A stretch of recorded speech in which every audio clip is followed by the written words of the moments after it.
And welcome, everybody, to FanStream Sports, powered by DSP Media. This is the Fighting Irish Daily Blitz, and I'm your host, Rob Fidoff, also known as RPT. You can find me on X at PFidoff. So for episode 96 today, it is the Navy recap, the dominating performance by Notre Dame yesterday, and Dublin, Ireland with the big 42-3 win. Not much to complain about. I know I complained a lot last year after the first two games, and even throughout the season. I narrowed it down to 4 points that they could improve on for the following week and into the season. But it was pretty much a flawless performance by Coach Freeman and crew. It's great. I can't say this enough to actually have now I'm not saying Sam Hartman's going to win the Heisman, but this is probably the best quarterback we've seen. Maybe, and I know Jimmy Clausen didn't have a great supporting cast. He never had a defense and a great coach in Charlie Weiss. But this is probably the best quarterback we've had at Notre Dame since Jimmy Clausen and Brady Quinn. He's that good. And I know it was only against Navy. We'll truly get that test in 2 weeks in Raleigh, North Carolina, when we go to play at NC State. But here's the thing. I said it yesterday, and other people said it as well on other podcasts and just news outlets. Typical Notre Dame teams would have played inferior, or would have played down to their inferior opponent, and that was Navy yesterday, and maybe only won 27-13 or just struggled throughout the game, and it came down to the wire.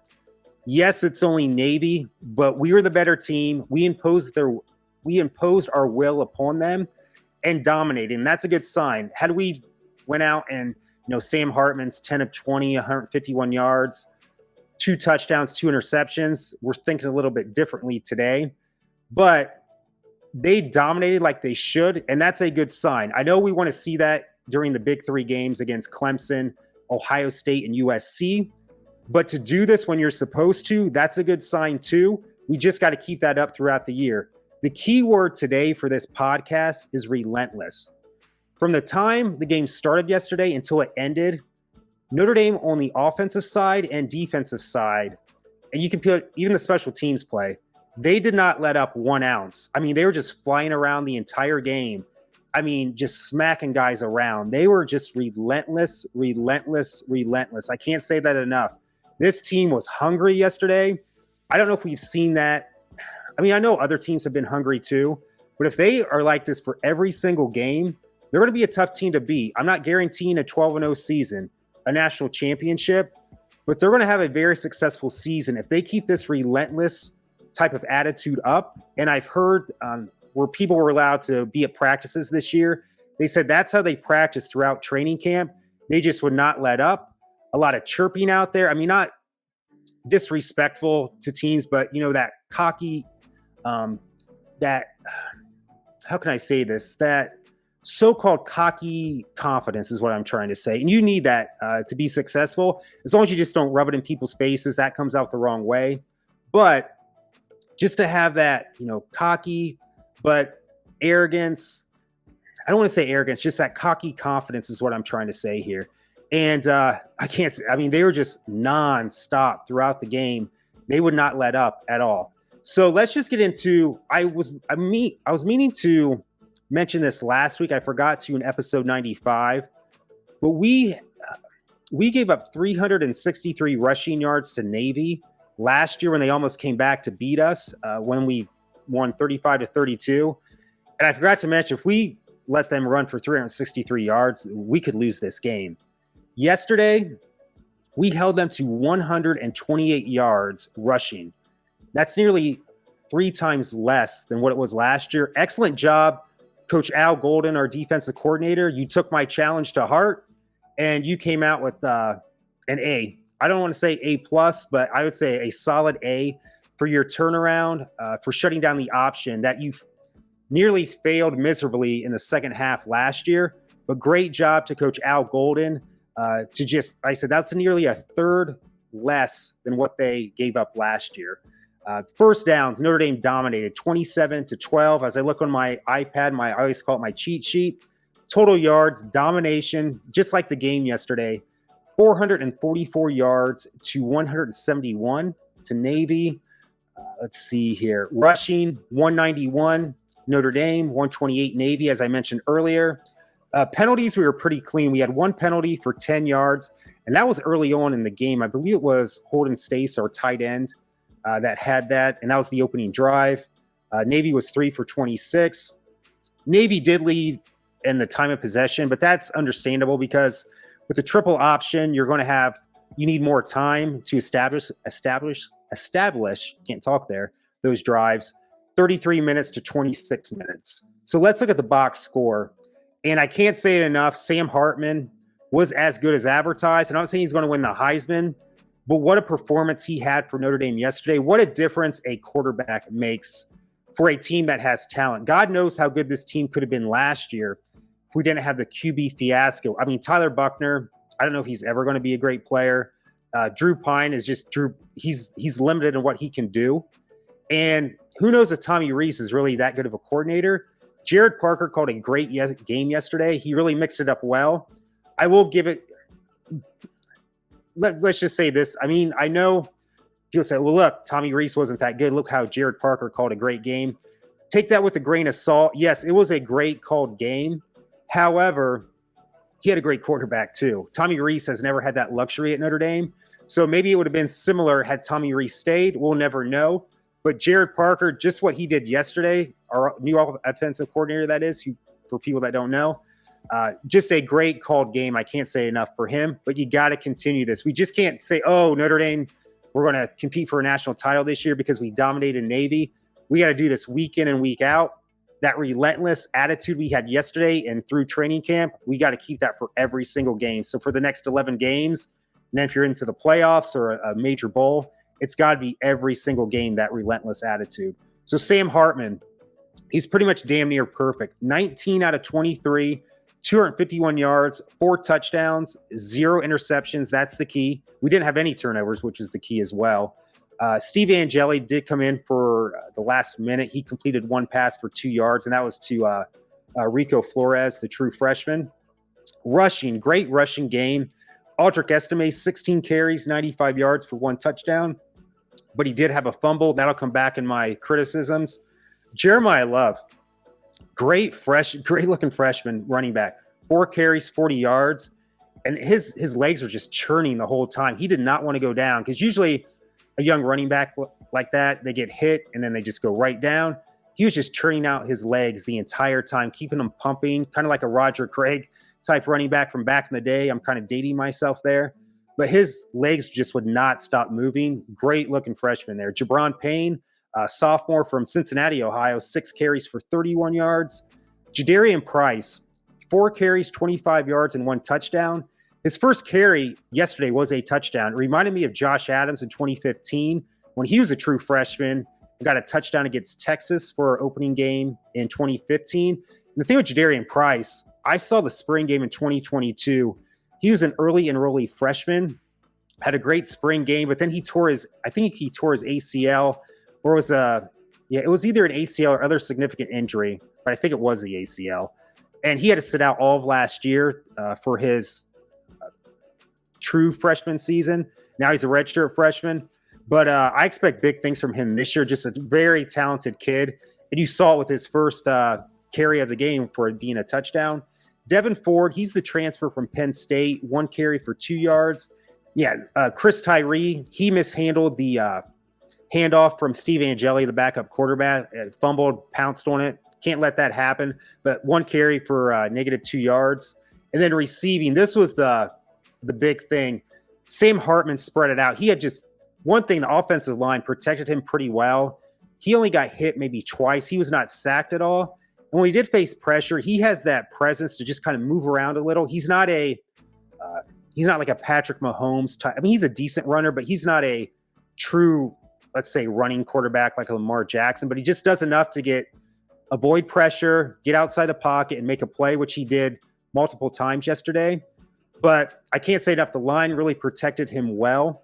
But he just makes it look so easy. I haven't, like I said, since Jimmy Clausen and Brady Quinn, that's probably the last time we've truly had a really talented quarterback like this. But he was just picking apart the Navy defense. Now, whether he can do that, I think he will be successful throughout the season. But we have to see that in the big moments as well with Ohio State, Clemson, and USC, and even NC State. Duke's going to be tough as well. But he made it look, I mean, he's picking apart the entire game. but he spread the ball out to 9 different receivers. Jaden Greathouse, 3 catches, 68 yards. His first catch was for a touchdown. Another true Jadarian Price isn't a true freshman, but Jaden Greathouse is. Wide receiver, his first catch was for a touchdown. Of his 3 receptions, this true freshman had 2 touchdowns. And that's what I like about Marcus Freeman too.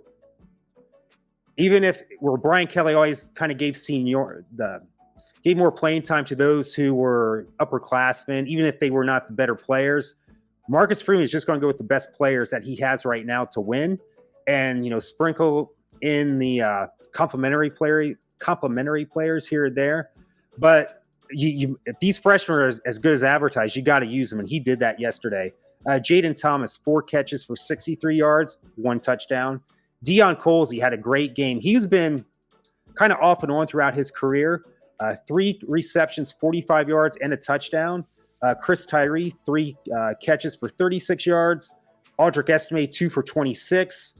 And then Matt Salerno, Devin Ford, Rico Flores, and Jabron Payne. Jabron Payne had 2, but the others had 3 receptions each. The only one not in there is Tobias Merriweather, and that was kind of it was a disappointment. He dropped a pass, but then Sam Hartman undershot him, which would have been a touchdown pass. It was actually a pass interference. They called it initially a pass interference. Then they said, no, it was not, but it was. Had he thrown a decent ball to Tobias Merriweather, that was one of his few passes that were not pretty much perfect yesterday. Yeah, he did not have a pass reception at all. And they're expecting big things from Tobias Merriweather. He's supposed to be their number 1 receiver. And last year, his only reception was a touchdown against that Stanford game.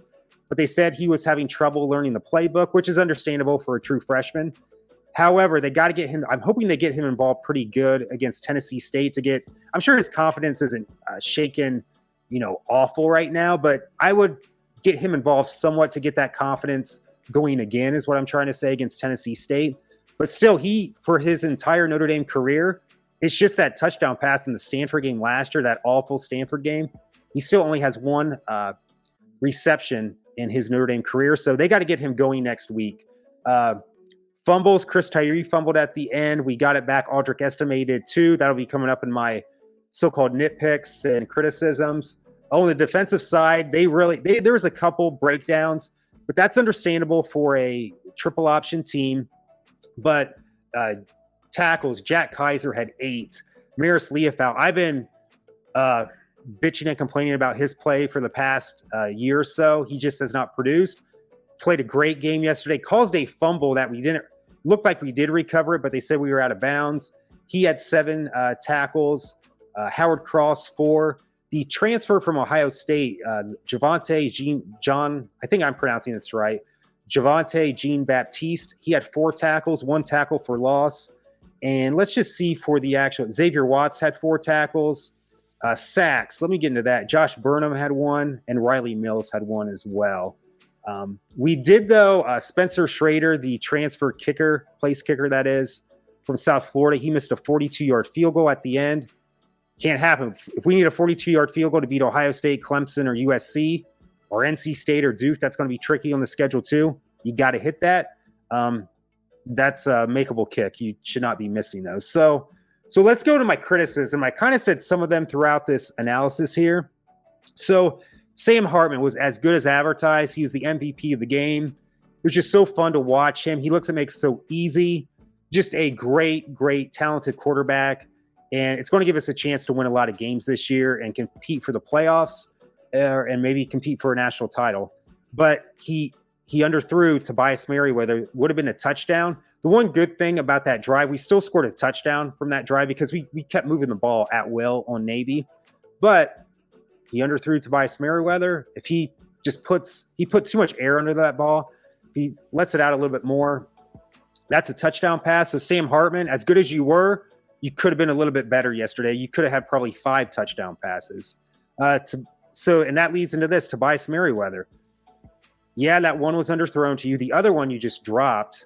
You didn't catch any passes yesterday. You still only have 1 catch in your entire Notre Dame career. But here's the thing too. Remember my podcast last week when I said not every game Sam Hartman is going to be can win the game by himself. Aldrich Estime can't. Sometimes the offense is just going to be, it's not their day. The defense has to step up. I got to think maybe Navy was just totally focused on Tobias Merriweather throughout the game, and that opened up Deion Colsey and, the other running backs. And Deion Colsey took advantage of that. He had one touchdown. He had a great catch right before halftime, I believe. But that's the thing. Tobias Merriweather didn't have a great game yesterday, but other players stepped up. And that's what I talked about last week. For this team to be successful, that's what's going to happen. And they passed with flying colors yesterday when that concept took hold, is what I'm trying to say. What else? The missed field goal. I said that earlier. That's a makeable kick. I didn't see I know it was kind of raining throughout the day, but he just hooked it right. And you can't do that, especially when this team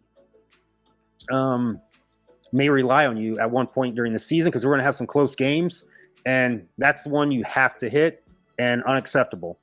And the last one, I mentioned Aldrich Estime. Last year, he would get fumbleitis, and it started playing with his confidence.